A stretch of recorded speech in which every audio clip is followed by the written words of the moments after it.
Saúdo a todos com a graça e a paz do nosso Deus, os que estão presentes aqui, os que estão em casa, em especial a minha esposa e a minha filha, né? Bom, vamos meditar em mais um domingo, em um trecho bíblico. Eu peço aos irmãos que abram, por favor, a Bíblia no livro de 1 João, capítulo 5, nós leremos do verso 13 ao verso 19. 1 João, capítulo 5, bem lá no finalzinho, é a penúltima perícope, do verso 13 ao verso 19. Bom, nesses últimos domingos, a nossa igreja tem se debruçado sobre o tema, os fundamentos da nossa fé, né? Algo parecido, algo nesse sentido. E hoje, nós iremos meditar nesse trecho, cujo título na perícope é o poder da intercessão. Não obstante, nós vamos conversar sobre a certeza da nossa salvação. Então, vamos ler. Eu vou fazer a leitura e peço que os irmãos me acompanhem. Estas coisas vos escrevi a fim de saberdes que tendes a vida eterna, a vós outros que credes em nome do Filho de Deus. E esta é a confiança que temos para com Ele, que se pedirmos alguma coisa segundo a sua vontade, Ele nos ouve. E se sabemos que Ele nos ouve quanto ao que lhe pedimos, estamos certos de que obtemos os pedidos que lhe temos feito. Se alguém vir a seu irmão cometer pecado, não para a morte, pedirá e Deus lhe dará vida, aos que não pecam para a morte. Há pecado para a morte, e por esse não digo que rogue. Toda injustiça é pecado, e há pecado não para a morte. Sabemos que todo aquele que é nascido de Deus não vive em pecado. Antes, aquele que nasceu de Deus o guarda, e o maligno não lhe toca. Sabemos que somos de Deus e que o mundo inteiro jaz no maligno. Curva sua fronte.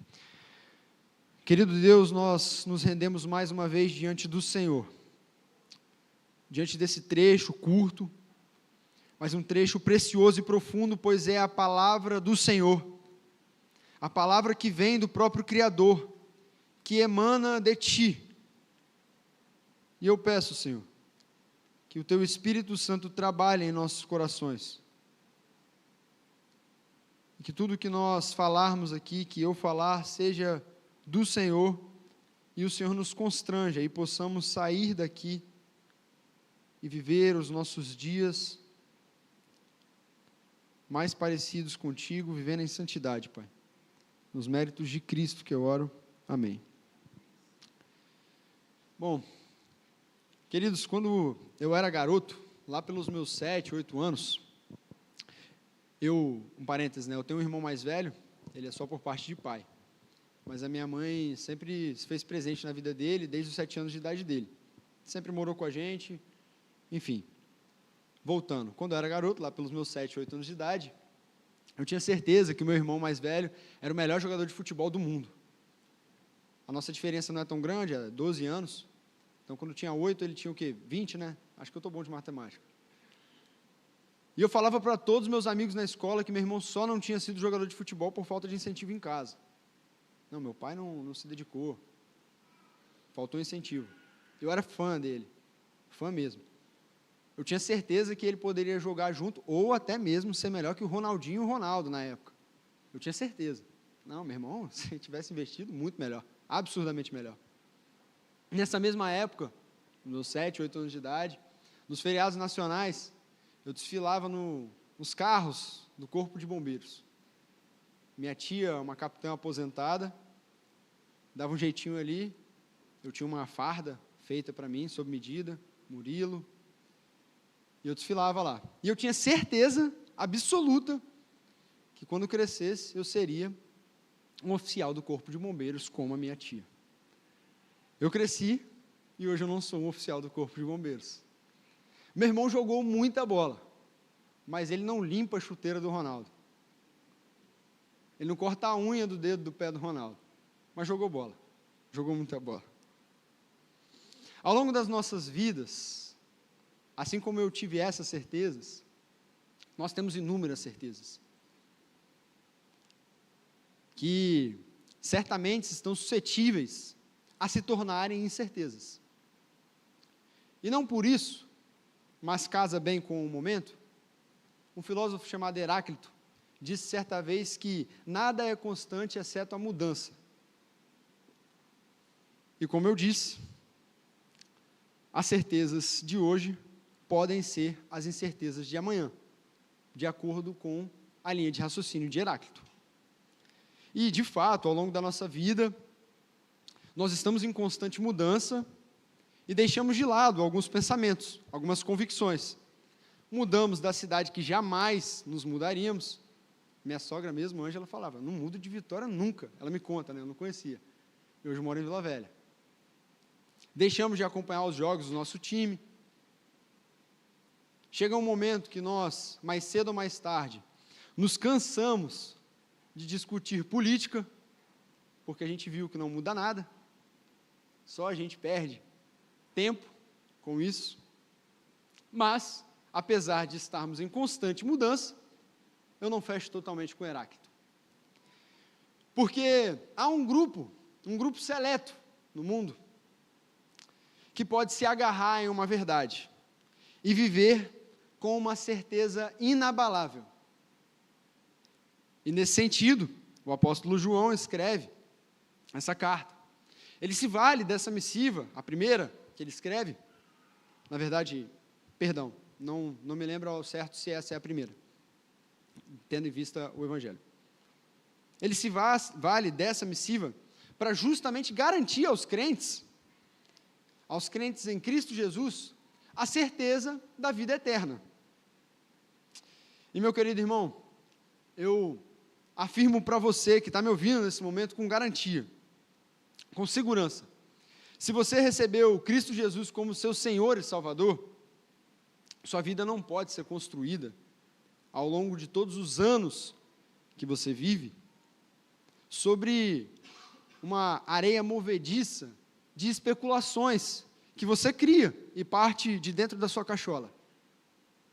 A sua vida deve ser construída sobre um sólido fundamento de certezas inabaláveis. E é isso que nós buscamos. Cantamos agora. O mundo anseia por isso. Nós, como seres humanos, ansiamos por isso. E por isso, parte de nós, inúmeras convicções e certezas. Nos resta saber como nós viveremos diante disso. Bom, voltando para a carta. Ao longo dessa carta, João ele desenvolve 3 provas que ele aplica a um cristão professo, a um cristão que se declara crente e vive como um crente.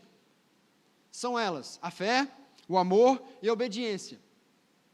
E diante disso, eu e você, quando lemos, e todos os leitores que já leram e que irão ler, podem pegar essas verdades, essas 3 provas que ele aplica a um cristão que professa sua fé em Cristo Jesus, e descobrir se eu e você somos verdadeiramente um cristão ou se nós somos um impostor, crentes falsos. E quando chegamos ao fim, chegamos aqui nesses últimos versículos, nessa penúltima perícope, o autor, ele nos deixa, diante da análise, da leitura, do tempo que eu me debrucei, estudei, o texto nos deixa com pelo menos 4 certezas, frente às provas que ele desenvolveu, o amor, a obediência e a fé. Inicialmente, no versículo 13, é importante a gente entender que essa carta, ela não foi endereçada a uma igreja específica, como a carta de Filipenses, a igreja em Filipe, a carta de Romanos, a igreja em Roma. Essa carta é uma carta circular, é uma carta geral. E o objetivo de João, ao escrever essa carta, era justamente alcançar aqueles crentes que tinham sido abalados pelos falsos mestres, pelos falsos ensinamentos, que disseminavam suas heresias e, com isso, enganavam os crentes, como nós aqui na igreja. E frente a isso, a essas enganações, a essas heresias, a esses falsos mestres, os crentes se colocavam em um estado de dúvida, botavam a sua fé em xeque, o seu estado espiritual em xeque, em dúvida. É por isso que durante toda a carta de 1 João, o autor, ele pretendia justamente reafirmar a segurança que eu e você devemos ter na vida eterna. Veja o versículo 13. Estas coisas vos escrevi, a fim de saberdes, de conhecerdes, que tendes a vida eterna. A vós outros que credes em o nome do Filho de Deus. Como eu disse agora há pouco, a humanidade, as pessoas, a sociedade, o mundo, está sedento por alguma certeza para construir a sua vida. E essas pessoas criam inúmeras especulações presunçosas que afirmam ser certos. E, em certa medida, como eu disse também, chegam a ser presunçosas. Não é o caso dos crentes em Cristo Jesus, aqueles da época em que João escreveu essa carta, os nossos pais, nós que estamos lendo essa carta agora, lemos e devemos reler, os nossos filhos que irão ler. Nós, crentes em Cristo Jesus, podemos ter a certeza da vida eterna, não por uma mera presunção humana, por uma especulação que parte de dentro de mim ou de dentro de você, mas sim por conta da confiança que nós devemos ter na infalibilidade da Santa Escritura, da Palavra de Deus. E o mundo pode querer censurar essa certeza minha e sua.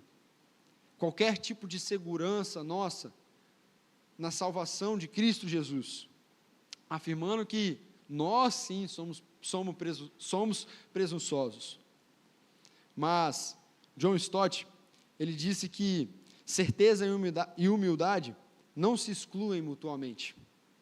Presunçoso, meus queridos, é duvidar da palavra que emana nos pulmões do próprio Deus. Presunçoso, meu irmão, é duvidar da palavra que é inspirada pelo próprio autor da vida. Presunçoso é duvidar da palavra que vem do Criador. Presunçoso é não acreditar nesta afirmação aqui. Aquele que tem o Filho tem a vida. Eu e você, aos nascidos do Filho de Deus. Essa afirmação que João faz é um convite para que nós jamais deixemos qualquer tipo de acusação vinda do maligno roubar a nossa identidade em Cristo Jesus. E, consequentemente, isso, a nossa certeza da vida eterna, de para onde nós estamos indo, para onde nós estamos caminhando nesse mundo.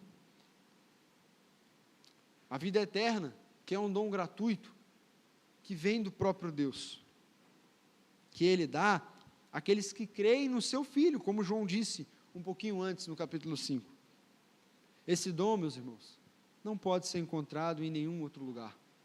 Esse dom não pode ser encontrado em nenhuma outra presunção que parte da mente humana. É impossível ter a certeza da vida sem Cristo, porque é impossível ter a vida sem ter Cristo. Pense comigo, você pode mudar a sua ideia sobre o prefeito que você escolheu recentemente, que eventualmente você tinha certeza, ou tenha certeza que é o melhor para a sua cidade. Você garante para qualquer um que esse é o melhor prefeito. Talvez você escolheu um prefeito porque não tinha nenhum outro lá e foi o menos pior. Mas se porventura você escolheu um candidato nessa eleição ou em qualquer outra eleição, crendo que ele é o melhor para a sua cidade, para o seu país, quando se passarem 4 anos ou menos do que isso, você pode mudar de ideia. Você pode ter certeza também da melhor pizza que você já provou. Essa é a melhor pizza, com certeza. Esse é o melhor hambúrguer que eu conheço, já comi, não tem outro melhor que esse. Você pode mudar de opinião sobre o melhor hambúrguer, sobre a melhor pizza que você já comeu. Mas você que é nascido de Deus, você que é um crente em Cristo Jesus, um filho do Senhor, você não pode mudar de opinião sobre a vida eterna. A palavra de Deus nos garante isso. A palavra de Deus nos afirma isso. Esta não é uma conclusão humana. Esse não é um pensamento que parte da cabeça de algum pastor, alguma igreja. É da própria palavra do próprio Deus. Esta é uma verdade alicerçada e proclamada por esta palavra, que é viva, eficaz. Se você ainda não tem essa certeza, pode ser que você ainda não tenha um filho. Se você anda com dúvidas, clame ao Senhor. Se você tem um filho, se você professa o Senhor Jesus como seu Senhor e Salvador, você precisa se apegar nessa certeza, meu irmão. Isso não nasceu em algum movimento histórico da religião cristã. Isso não vem da conclusão de alguma denominação. Isso não é um pensamento que nós nos agarramos para brigar com outras pessoas. Essa é uma verdade bíblica e fundamental para nós vivermos a nossa vida. Essa é uma verdade que deve fazer parte da minha e da sua identidade como filhos de Deus. Assim como filhos, nós sabemos de onde nós viemos, nós também devemos ter a certeza de para onde nós vamos. Meu irmão, você não pode andar com dúvidas da sua fé. É certo que, em um momento ou outro, devido à nossa pequenez, o fato de sermos humanos, caídos, falhos, nós deslizarmos e pensar algo contrário a isso e ter algum momento de desleixo ali na fé e falar, será?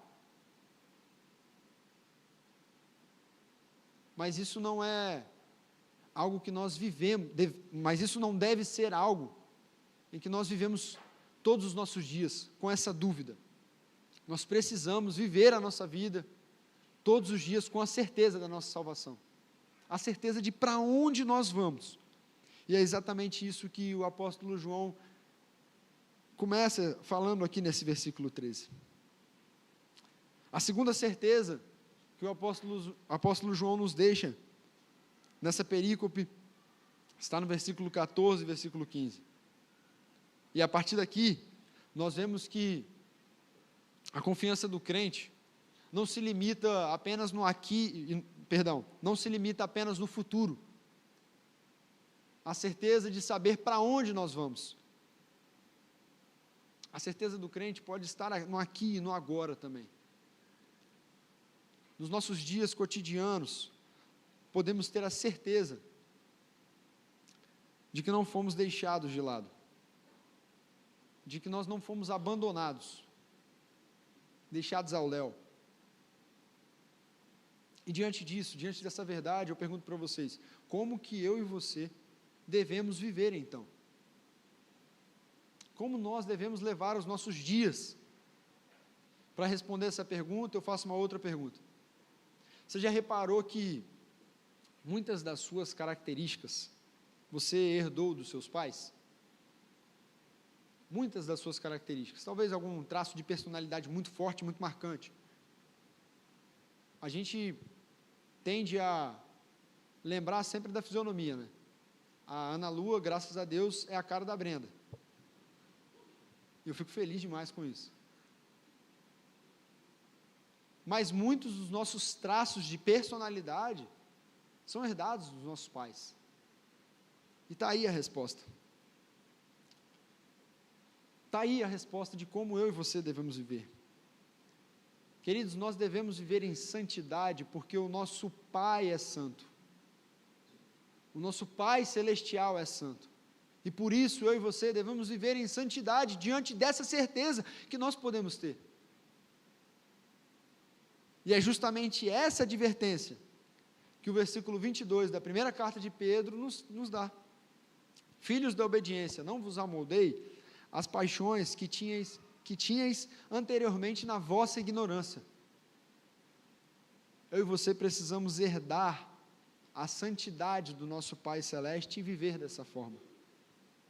Como filhos da obediência, nós não podemos retroceder e viver nas práticas indecentes que marcam a vida de um prisioneiro do pecado.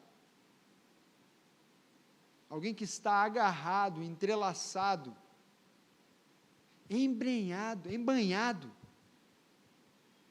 no pecado. Uma dessas marcas é a oração egocêntrica, justamente o contrário do que os versículos 14 e 15 nos orienta. A oração egocêntrica é aquela que impõe a nossa vontade a Deus, ou até mesmo que dobra a vontade de Deus a nós. Senhor, eu quero assim, assim, assado. Se não for assim, não.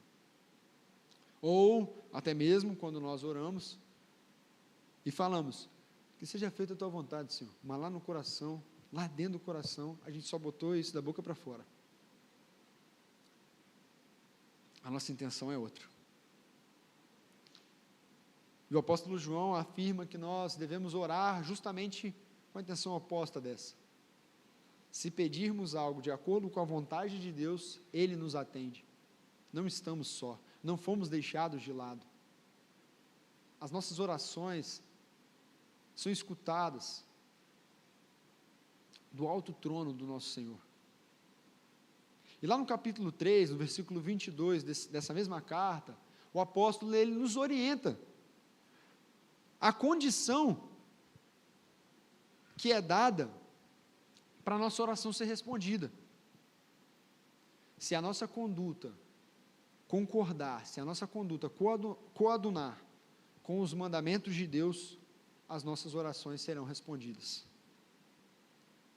Que eu e você sejamos filhos obedientes, sendo como nosso Pai santo em todos os dias de nossa vida, seguindo a vontade dEle, orando de acordo com a vontade do nosso Pai, não com a minha e a sua vontade egocêntrica, caída. A oração verdadeira, Stott também diz isso, é uma variação do tema, faça a tua vontade, Senhor. Qualquer coisa que você se colocar de joelho e pleitear, pedir, clamar ao Senhor, deve ser de acordo com a vontade do nosso Deus, não com a nossa vontade. E como isso é difícil. Ainda bem que o Espírito Santo habita em nós, não fomos deixados de lado. Ainda bem que o Espírito Santo intercede por nós, não fomos deixados de lado. Nessas orações, meus irmãos, como Cristo nos ensinou, pode ter certeza,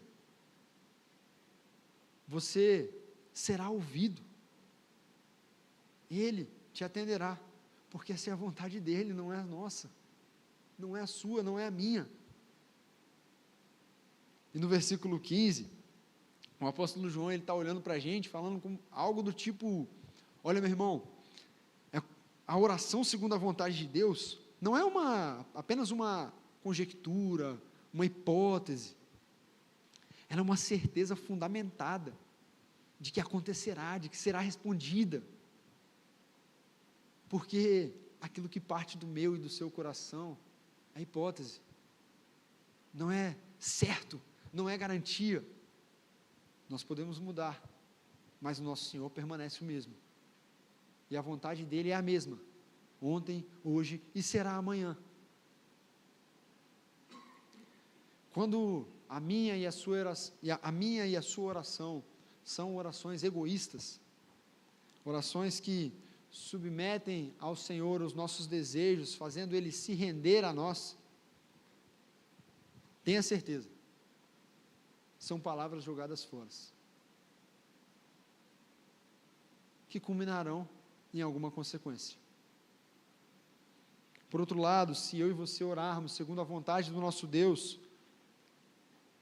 também tenha certeza, você não foi deixado de lado e será respondido. E se por acaso você e eu, em algum momento da nossa vida, viermos achar isso injusto, se porventura a gente olhar para o nosso Senhor e falar, isso é injusto, nós devemos nos lembrar que Ele, e somente Ele, pode nos conceder a vida. Nós devemos nos lembrar que Ele, e somente Ele é Deus. Nós devemos nos lembrar que nós somos criaturas, e Ele é o Criador. E diante disso, nós chegamos em mais uma certeza que o apóstolo João nos dá. A certeza do alto valor das nossas orações. João nos mostra que eu e você, como crentes, nós não devemos desfrutar a certeza da vida eterna, aqui e agora, de uma forma egoísta. Ele mostrou isso nos versículos 14 e 15 na oração, e continua nesse sentido, ainda ao tratar sobre a oração, nos versículos 16 e 17. Agora, nos orienta a nos preocuparmos com o nosso próximo. E é justamente por isso, meus irmãos, que quando nós olhamos alguém que comete pecado, que cai em pecado, e que está vivendo dessa forma, nós devemos dar um presente de alto valor, qual seja a oração. E eu e você podemos ter certeza que esse presente, ele tem sim um alto valor. Por quê? Porque será respondido, se for segundo a vontade do nosso Pai. O presente que estamos falando aqui é aquele que está no título da perícope, a intercessão. E nós, como igreja, devemos interceder pelo próximo. A igreja deve ser um local de cura, não um local de adoecimento. A igreja precisa ser um local de restauração, não de condenação. E partindo justamente do poder da intercessão, de joelhos dobrados diante do nosso Deus, orando segundo a vontade dEle. Moisés orou por Israel, e Deus ouviu o seu clamor. Também orou por Miriam, quando ela pecou contra Deus, teve suas consequências, mas Deus ouviu também a oração de Moisés. Jó intercedeu pelos seus amigos, e o Senhor também os perdoou. Quantos exemplos nós temos em toda narrativa bíblica?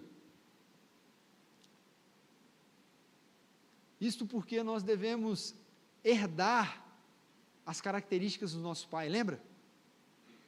Mais uma, não podemos desistir dos nossos irmãos, como nosso Deus não desiste de nós. Quando um crente confessa, um crente verdadeiro, confessa os seus pecados e ora ao nosso Deus, Ele perdoa. Veja o alto valor da oração. Nós precisamos, meus irmãos, ter a certeza da vida eterna, caminhar nesse sólido firmamento, mas não viver de uma forma egoísta, um cristianismo que olha somente para dentro. Nós precisamos olhar para o nosso próximo, olhar para aqueles que estão definhando, que estão morrendo, e pedir, clamar, interceder para o nosso Senhor, para que Ele olhe para esses irmãos, e os traga de volta à comunhão com eles, com o nosso Deus. Contudo, o apóstolo nos deixa uma informação importante: nós estamos limitados. Na parte final aqui do versículo 16, acompanha comigo: há pecado para a morte, e por esse não digo que rogue. Toda injustiça é pecado, e há pecado não para a morte. Na parte final do versículo 16 e no versículo 17, João fala sobre esses tais pecados para a morte. O apóstolo deixa claro mais para frente de que toda injustiça é pecado, no versículo 17. Mas é importante lembrar, meus irmãos, que aqueles que foram alcançados, aqueles que foram alvos da graça de Deus, aqueles que são crentes professos, crentes verdadeiros, estes têm o seu pecado perdoado e purificado em Cristo Jesus, na cruz do Calvário, na cruz que nós cantamos, que nos chama gentilmente e nos leva até ela. É essa cruz que purifica, perdoa, propicia os nossos pecados, através do sangue vertido de Cristo Jesus na cruz do Calvário, por mim e por você. Os crentes professos, direi isso um pouco mais à frente, caem em pecado, cometem deslizes, mas não pecado para a morte. Nenhum pecado dos eleitos de Deus acarreta nesse sentido da morte eterna. Porque aqueles que cometem tais pecados, pecados para a morte, são aqueles que estão espiritualmente mortos e para sempre perecerão. Nesse caso, como eu disse, nós estamos limitados, como o apóstolo João disse, nós estamos limitados e a nossa oração não logra êxito. Ele até diz para nós não rogarmos, não digo que rogue. Aqueles que cometem tais pecados,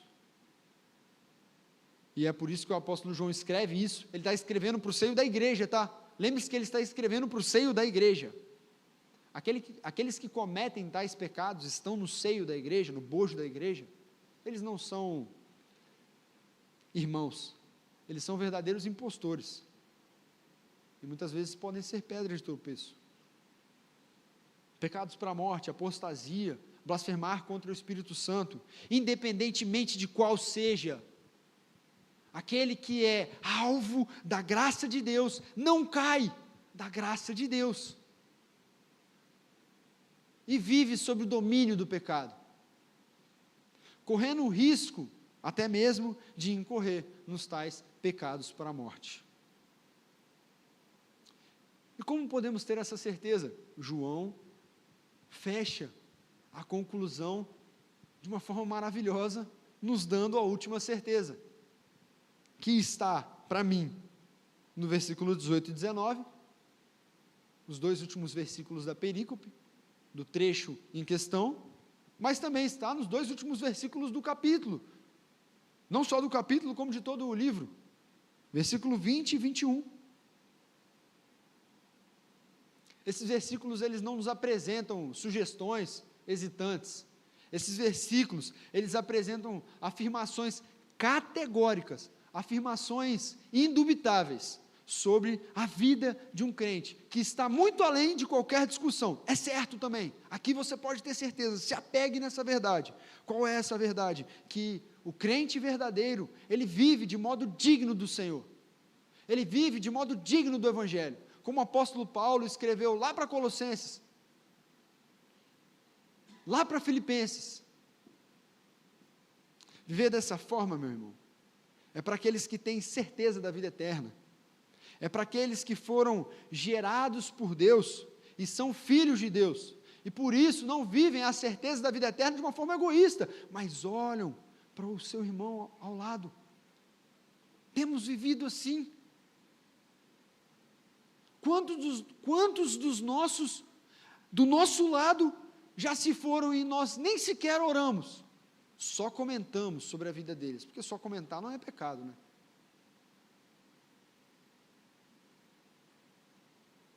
Queridos, eu e você, como filhos da obediência, não podemos viver na prática habitual do pecado, porque isso não é uma marca do crente, isso não é uma marca dos filhos da obediência, isso não é a marca da identidade de um filho de Deus, daquele que tem o filho.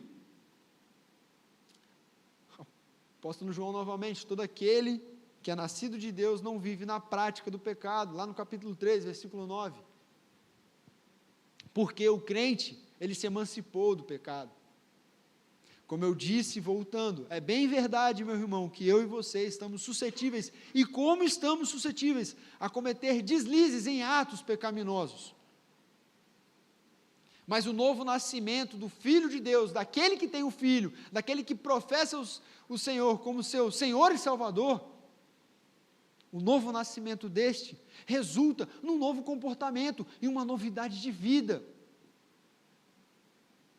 O pecado e o Filho de Deus não se encontram, não tem hora marcada na agenda, são incompatíveis, não vivem de forma harmônica. E veja, tome muito cuidado, porque existe no seio da igreja presbiteriana uma linha que usa o versículo 13, a certeza da salvação, para viver numa coisa chamada hipergraça. Não, eu estou salvo, eu não preciso fazer mais nada. De fato, meu irmão, nós não precisamos acrescentar um corte da nossa unha na nossa salvação, porque O mérito da nossa salvação é totalmente de Cristo e somente de Cristo, na cruz do Calvário. O sangue dele verteu por mim e por você. Eu e você não fazemos nada para isso.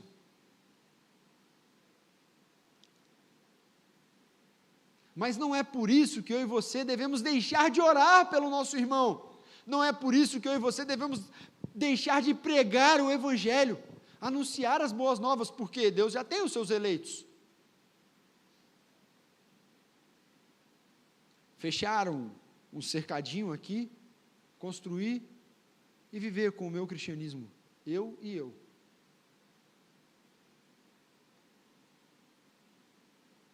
Aquele que nasceu de Deus, isto é, Jesus, aquele que nasceu de Deus, parte B do versículo 18, aquele em maiúsculo, Jesus Cristo, Ele nos mantém seguros e firmes. Aquele que nasceu de Deus guarda todo o que é nascido de Deus, eu e você. O maligno, meu irmão, está ao nosso redor, rondando, e sempre procura nos atingir, mentindo, inflige sofrimento, infla o nosso orgulho, dentre outros inúmeros pecados. Contudo, aquele que tem um filho, aquele que é nascido de Deus, aquele que nasceu do Senhor, é guardado por Cristo Jesus. Cristo é o nosso escudo. O mundo, sim, nesse versículo tão famoso, tão conhecido, versículo 19, o mundo inteiro jaz no maligno. O mundo maligno detém de forma irremediável em suas garras, em seus braços, o mundo caminha a passos lentos, tranquilo, adormecido e entorpecido, sob as mentiras do maligno. É como se João falasse assim, quando ele usa a expressão jaz. A humanidade está passivamente caminhando nos braços de Satanás, tranquila, caminhando para o seu próprio fim, cavando o seu próprio buraco, onde será enterrada. Mas eu e você não, meus irmãos. Nós temos o nosso Senhor Jesus Cristo como nosso escudo e Salvador. E é por isso que, vez ou outra, quando nós lemos esse texto, esse versículo, sabemos que somos de Deus e que o mundo inteiro jaz no maligno. Faz muito sentido quando nós topamos com alguém no nosso convívio familiar, no trabalho, estudos, que possuem inúmeras certezas humanas, certezas efêmeras, certezas breves, que podem sofrer alterações durante a nossa vida. Essas pessoas acabam agindo de uma forma presunçosa para defender a sua verdade, mas na maioria das vezes mal sabem que estão caminhando a passos lentos, sob posse mansa e tranquila, nas mãos do maligno. Já eu e você, meus irmãos, nós podemos ter a firme certeza, a certeza sólida e fundamentada, na verdade que emana dos próprios pulmões, na verdade que vem da boca do próprio Deus, que foi inspirada pelo autor da vida, de que nós iremos repousar na eternidade com Ele, pois temos a certeza da nossa salvação. Isto porque não é uma presunção humana, mas é porque é a palavra dele que garante a mim e a você. E enquanto nós vivemos aqui, nós devemos herdar as características do nosso Pai. Nós devemos viver em santidade, prontamente obedientes. Com isso, nós devemos nos preocupar com os nossos irmãos, olhar ao nosso redor, aqueles que estão fracos, aqueles que fazem parte do seu pequeno grupo, aqueles que são mais chegados, amigos, você já teve alguma intimidade em algum momento, ou talvez até mesmo aquele que está distante, e você percebeu. Achegue a ele e ore, se preocupando com o seu irmão. E tenha certeza de que se sua oração for segundo a vontade de Deus, você não foi deixado de lado, ela será respondida. Nós podemos ter a certeza também de que estes irmãos, sendo eleitos do Senhor, terão a sua comunhão restabelecida. Porque não vivem na ignorância de outrora, ou se isso acontecer comigo e com você, um eleito do Senhor, o Senhor nos chamará de volta, e teremos a nossa comunhão restabelecida. E certamente, pelo auxílio do Espírito Santo de Deus, viveremos de modo digno do Evangelho, de modo digno do Senhor. O título que eu dei para esse sermão é A Certeza Inabalável do Crente. O título que foi proposto é: Posso ter certeza da minha salvação? Diante de tudo que nós conversamos, você tem certeza da sua salvação? Se você tem certeza da sua salvação, como você aplica essa certeza da sua salvação na sua vida prática cristã? Você vive no seu cercado? Você serve? Se você serve, você caiu no ativismo? Ou você tem de fato um relacionamento alinhado, justo com o nosso Deus? E quando está servindo, parece que o Espírito Santo sussurra. Como você tem aplicado essas certezas à sua vida prática cristã? Olhado para o lado, para o seu irmão, ou apenas comentado sobre a vida dele?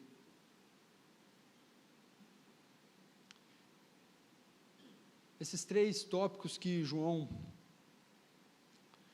utiliza para escrever essa carta: a fé, a obediência e o amor, eles dizem muito sobre a nossa vida cristã. Se de nada valeu esse momento, vá para casa fazendo uma autoanálise sobre a sua vida cristã diante desses 3 fundamentos, dessas 3 provas: a fé, o amor e a obediência. Isso dirá muito sobre como eu e você temos vivido em Cristo. E eu digo isso e encorajo os irmãos a fazerem, porque fui fortemente confrontado pelo Senhor ao estudar e ao me dedicar a entender o que o João está querendo dizer aqui nesses trechos.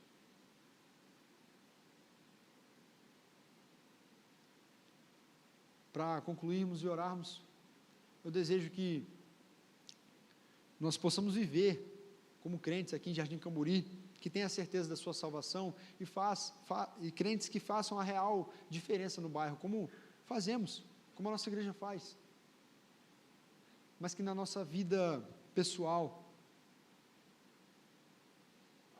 nós possamos olhar para momentos como esse do culto público, não como uma agenda, uma obrigação,